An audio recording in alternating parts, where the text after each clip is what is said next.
This week on Newsnight, Republicans solidify their hold on Florida politics. Yeah, I voted for Trump. I didn't vote for him last time. I voted for Donald J. Trump. A look at the outcome of key races and the failure of constitutional amendments on marijuana and abortion. Newsnight starts now.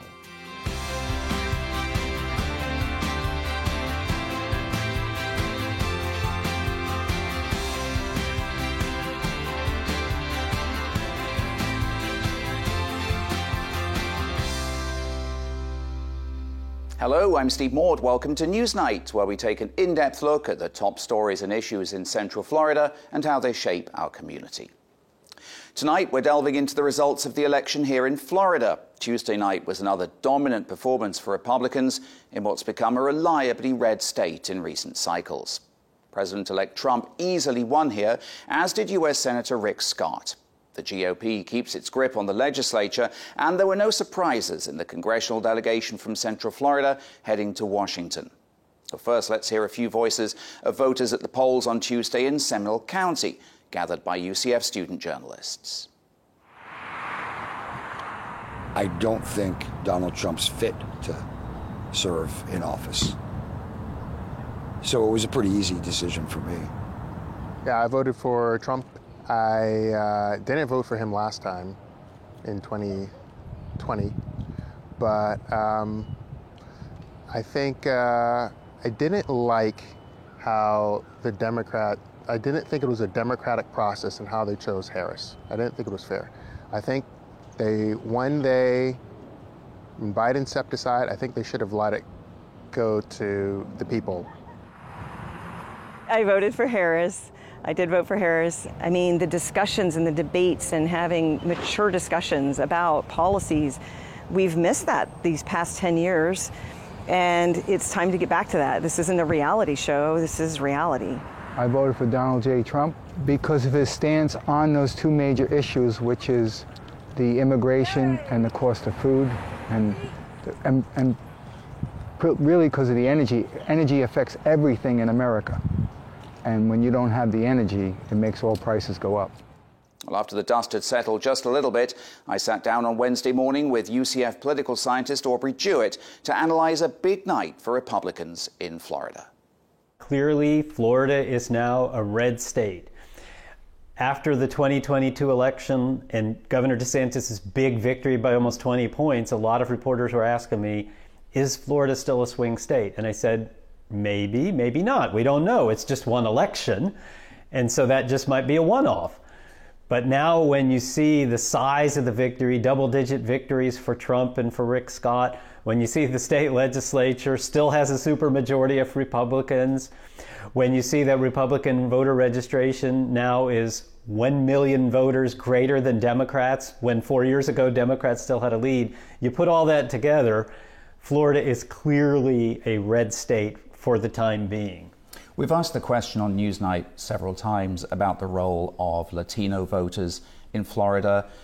President-elect Trump won in Miami-Dade, he won in Osceola. Congressman Darren Soto held on to his seat, but I wonder what the former and now President-elect's performance in those heavily Hispanic parts of the state says about where that community is when it comes to its politics.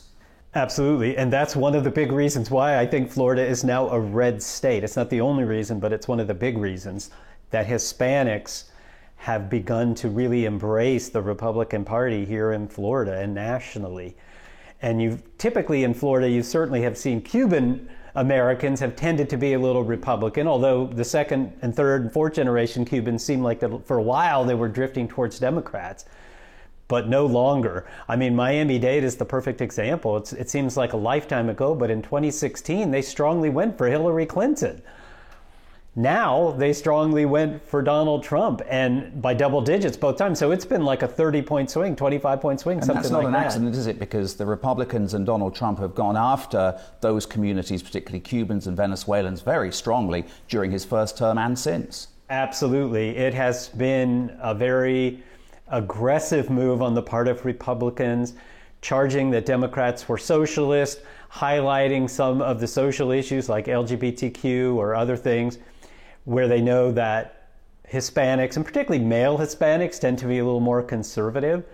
And between the socialists on the economic side and then some of these social issues, they have been able to draw a number of those Hispanic voters, particularly young male Hispanics. The exit polls have been showing more so than young female Hispanics. Let's talk about the state attorney's race in Orange and Osceola County. Monique Worrell, who Governor DeSantis had suspended, has won re-election, defeating Andrew Bain, who the governor had selected to replace her. I wonder what you make of that and the fact that that only happened here, not in Hillsborough County, where Andrew Warren was defeated. Kind of a mixed bag there. It is, but for Orange County, it is still very Democratic. Despite the state moving Republican, Orange County still has a very large Democratic majority. And at the end of the day, that is what carried Worrell across the finish line fairly comfortably. In Hillsborough, they are actually now very evenly divided. They used to be a little bit leaning Democratic, but now they're very evenly divided. And they seem to have, Trump seemed to have a bit more coattails over there. And that seemed to stop Andrew Warren. He didn't lose by a big amount. He was like 47%, but he didn't quite make it. So, I think that's the main reason why Worrell was able to win and Warren wasn't. It's just the counties are different, right? One is a lot more Republican, the other's a lot more Democratic. What about the amendments? Are you surprised about the failure of Amendments 3 and 4 to get that 60% threshold on marijuana and abortion to pass, specifically because abortion rights did pass in other states? I was not surprised. I thought they still had a chance to pass to get to 60%. But 60% is a much higher barrier than almost every other state. It's like the vast majority of states only require 50%. Maybe 2 other states require something, like Colorado requires 55. But Florida requires 60. And that's a lot. That's a big hurdle. And particularly when, you see that Republican registration is now 1 million more people. And when you saw that the early voting, there was 800,000 more Republicans turned out. That's when I really started to think, okay, I don't know that we're going to get to 60% on either of those amendments because there's so many Republicans turning out compared to Democrats. And the other thing I think that really led to their defeat and not quite getting, well, other than the obvious that you got to get to 60%, was Governor DeSantis' efforts to defeat those things. He spent full time for the past 3 or 4 weeks raising money and fighting against them, and even going so far as to sort of stretch the law, pushing up to the boundaries of the law and having the state agencies. State resources, yes. Yes, using state resources to run ads that were basically campaign ads against these things. Now, they weren't campaign ads in a legal sense, but anybody watching them would know that they were trying to defeat these amendments. So without saying whether that's a good thing or a bad thing for democracy, I will say that Governor DeSantis was very effective in leading the opposition and getting to the 41, 42, 43% no. Aubrey Jewett there from UCF. You can find our full discussion at wucf.org/Newsnight. Well, let's bring in our panel now to break it all down. Joining me in the studio this week, Jeff Allen, covers politics for Spectrum News 13. Thanks for coming in, Jeff. Good to be here. Good to see you. Sharon Stone, host of Engage on Central Florida Public Media. Nice to see you, Sharon. Thanks for having me. And Skylar Swisher covers politics for the Orlando Sentinel. Thanks for being here, Skylar. Thanks. Appreciate you guys coming in today. Let's start with overall impressions of the night on Tuesday. Jeff, what do you think in Florida? Well, I like you heard from Aubrey Jewett there. I think we see Florida as a true red state now. Where you've had several election cycles now to prove that, and I think you also saw here what you've seen across the country, where you had really a diverse electorate. All different. People came out for Trump. All different groups. A very diverse coalition of people. Yeah. Diverse coalition, and that's what I think you've seen in Florida with the Hispanic vote, and all other groups of Florida. I think that's why we got the result we did. What do you guys think, Sharon? Is this a solidification of Republican control in Florida? I think it's pretty safe to say that the days are gone when Florida was looked at as the big prize in the presidential race in the swing state back when all the candidates coming through. Yeah, and President Obama was able to take Florida. I think that those days have passed. Yeah. What do you think, Skylar? I don't think there's any question that Florida is a red state. And not only that, Democrats are losing ground in their traditional strongholds. You saw Trump won Dade County by more than 10 points. Yeah. Palm Beach County, which used to be a bastion of Democratic support, was about a tie. Osceola County flipped to Donald Trump, a very Latino counties. So I think, you're seeing Democrats continuing to lose support in even their traditional strongholds in Florida. And one thing I would add to that as well is even if the Democrats were preparing to lose those offices, I think they were still holding out hope on some of the amendments that they were backing, and we'll, I'm sure, talk about that later. But. I mean, Democrats had hoped that those remarks at Madison Square Garden, disparaging remarks about the island of Puerto Rico, might help them with Latino voters, and particularly that Puerto Rican constituency. That didn't seem to happen on Election Day. Yeah, I mean, I think Latino voters in Florida really helped Trump in these counties where Democrats had an edge in the prior election cycles. And specifically that remark you were talking about, the comedian who was at a Trump rally and said something offensive about Puerto Rico. There's a large Puerto Rican community here in Osceola County, and Trump actually took Osceola by 50.25% of the vote.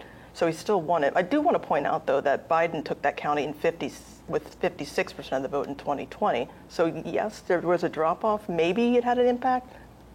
Trump still won. Certainly shows the swing to Trump over the last 4 years or so. Let's talk about a couple of different races. We'll start with the U.S. Senate race, which you've been following very closely, Jeff. What's been the reaction from state Democrats to Debbie Murkacel-Powell's defeat? You were at her party on Tuesday night. What's the vibe? Yes, I was covering her campaign for about the last week and a half of her campaign, traveling throughout the state with her. We had another colleague that was covering Rick Scott's campaign, and I would say just there was definitely disappointment.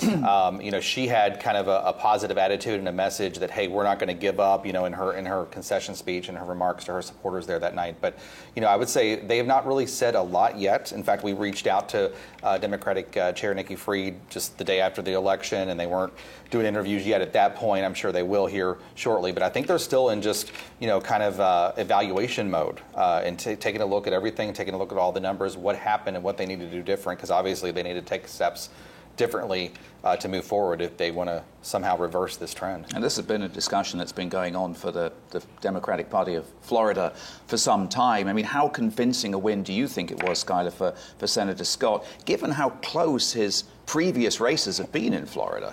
Yeah, I mean, for Senator Scott, this was a massive landslide. I mean, let's look back to 2018. That was like less than a percentage point. I mean, it headed to an automatic recount when he defeated the incumbent Democratic Senator Bill Nelson.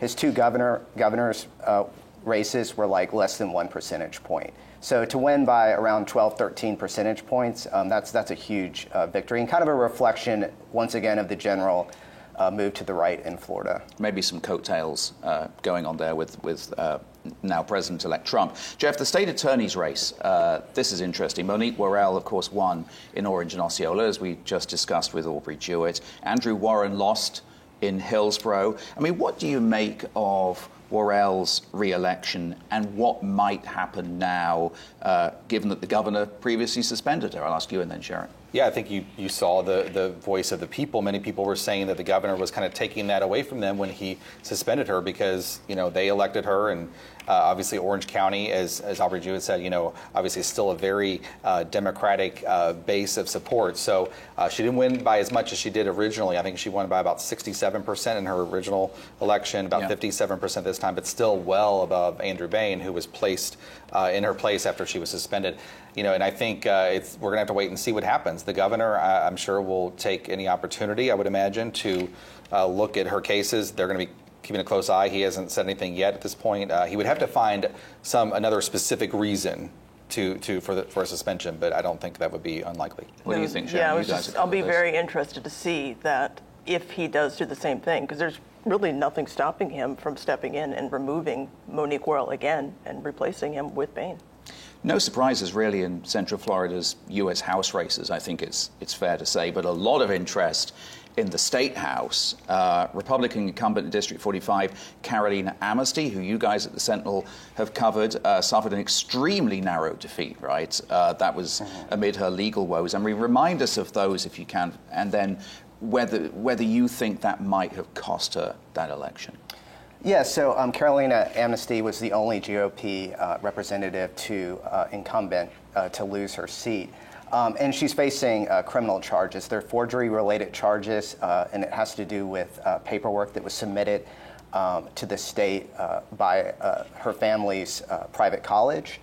Now, in terms of the effect, I mean, we talked to a political scientist who said, yeah, it probably did have an effect. I mean, anytime you're running, while indicted, it's kind of less than ideal. The district was a little bit stacked against her. It was kind of I think Biden did fairly well in that district in 2020. But the person that we interviewed said that there were, incumbents facing, equally tough races, and they held on to their seats.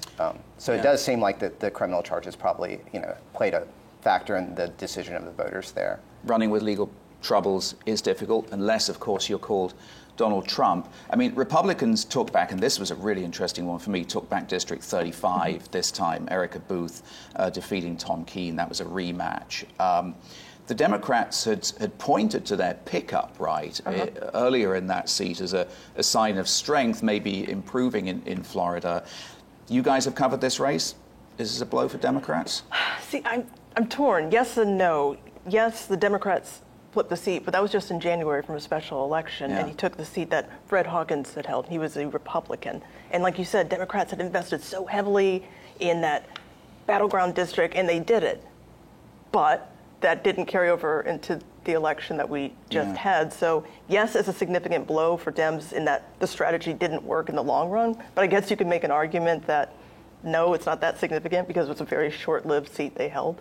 He just took it in January. What do you think, Jeff? I mean, the symbolism there is pretty stark. Yeah, and I think because you had the general election, I think you might have also had more people coming out, obviously, for presidential elections. I think that's when you see the most people coming out to vote. And so I think, whereas the special election, you didn't have as many people, and maybe you had more Democrats that were fired up, knew that was happening, and took part in that. So I think, you kind of got just that general election crossover there down ballot. And, it's a reversal of what they thought was progress. They really saw that. I mean, even nationally, Democrats were talking about that House seat in Florida as a potential encouraging sign for Democrats. And here we are, it's kind of a step back.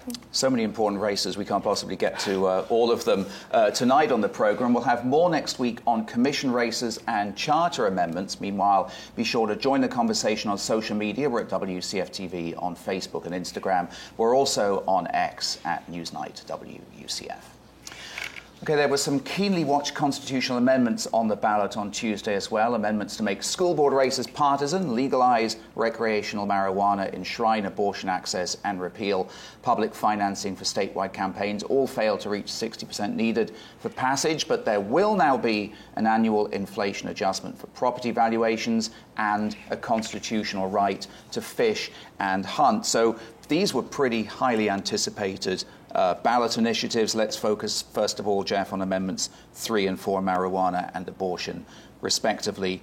These were initiatives, as Aubrey Jewett mentioned, that the governor spent a lot of money and political capital on defeating during the course of the campaign. Do you agree with him, Aubrey Jewett, that these were always going to be tough to get over the finish line? I think they were, because that's 60%. That is a huge threshold. I mean, that's like what you see with the Senate, with the filibuster. I mean, that's a huge threshold. There's other states in the country, like Montana, where an abortion protection amendment passed because they did not have that high of a threshold. So I think that's tough anytime. You need to reach that. And I think, again, with the overwhelmingly larger number of registered Republicans in the state who were also seeing DeSantis pushing against both of those amendments, I think that's where they had too many headwinds there. Very difficult for anybody to get elected with that percentage of the vote. I mean, Sharon, Florida's 6-week abortion ban now remains in place. Your colleague Joe Mario Pedersen has been following reaction to this. What are Amendment 4 backers saying they'll do now?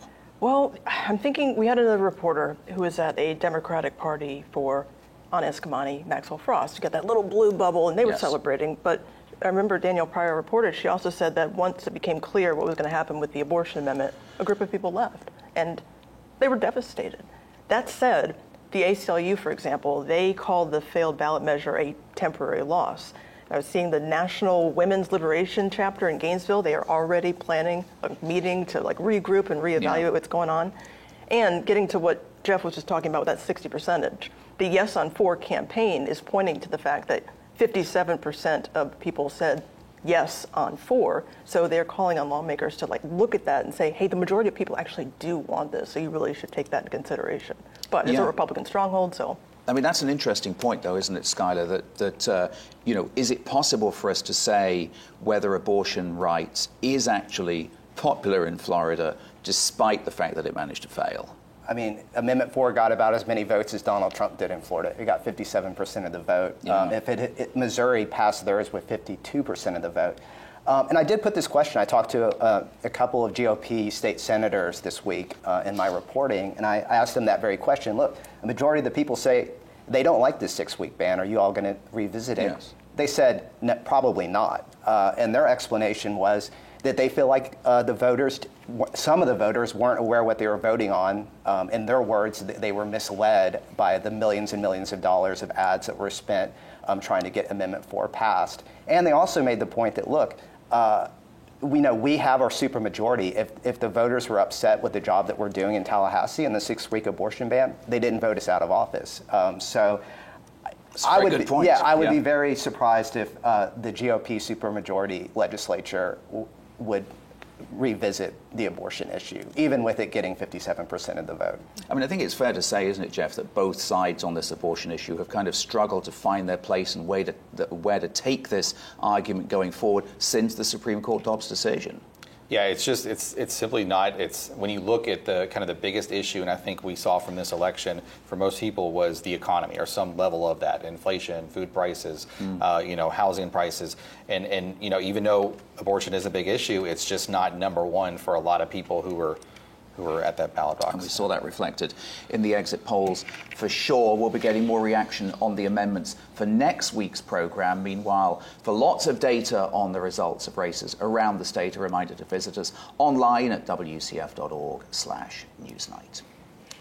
America's first Gen Z congressman, Maxwell Frost of Orlando, won re-election on Tuesday night easily. But overall, Gen Z may have been a weak spot for Democrats and Vice President Kamala Harris. The advantage for Harris among 18 to 29-year-olds was just 13 points, as Donald Trump gained 6% among that group compared to 2020. First, let's hear from some first-time Gen Z voters with their reaction to President-elect Donald Trump's victory on Wednesday morning. I think the results were pretty exciting, especially with the amendments in Florida. I found that most of them that I voted for ended up either not passing or passing based on the way I voted. I found that his economic policies in the past have been a thing that I've looked to. I remember most of my family has voted in the past pretty similarly, and especially just people I've known. So I guess I was raised in that sense, but then also my own opinions have played a part in that as well. In terms of how he feels racially about people of color, not just black people, but just people of color in general, he's just a bad person, so I did not want to vote for him. It wasn't necessarily his policies are not good either, but he's a bad person, so I didn't want to vote for him.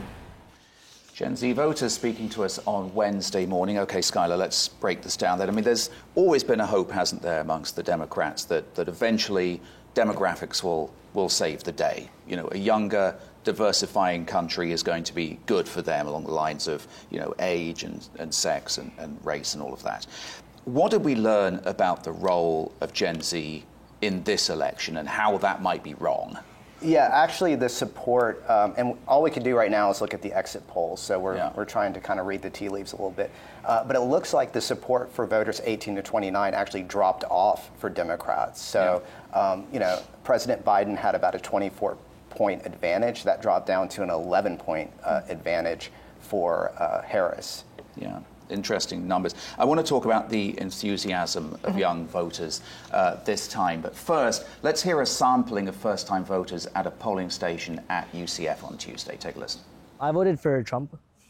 I feel I'm a very religious person, and I kind of have conservative viewpoints, so he kind of aligned with that. I think America's kind of in the dumpster anyways, regardless. I don't really see the candidate for the Republican side as someone who knows what he's doing. And that's why I'm voting for Kamala. First-time voters there, not seemingly particularly enthusiastic, I would say, about the options that they faced. Sharon, does there seem to be some cynicism, do you think, around the election from young voters, from people that you've talked to? Yes, and I'm fascinated by this Gen Z population because they're so engaged and informed about social and political issues, and they grew up in this time where their norm is global pandemic, inflation, climate change, all these issues, but that passion and informed view is just not translating to the ballot box. And I think there's a cynicism within that generation of the politicians are glad to court them as voters, but they don't really care about us. So I know a number I talked to said they just rather not vote.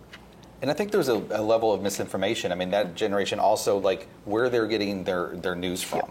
You know, a lot of it's through social media, and we know how that can go awry quickly with misinformation. And even Debbie McCarcel-Powell, who lost her Senate bid against Rick Scott, she said after that, that when she was out on the campaign trail, that some of the young people, she went to a lot of colleges throughout the state in her canvassing in the final days of her election and the campaign, and she said that a lot of the younger people at these colleges that were able to vote didn't even know there were down ballot, like some of the amendments, and didn't even know those existed to vote on. And so I think getting the information out to people is what these candidates are going to have to do more on, especially when you talk about younger voters. Now, President-elect Trump appeared a lot on podcasts that many young people, Gen Z people, are listening to, and that could have had an effect on the election. But that is all the time we have for this week. My thanks to our panelists, Jeff Allen from Spectrum News 13, Sharon Stone from Central Florida Public Media, Skylar Swisher from the Orlando Sentinel. Thank you guys so much for coming in.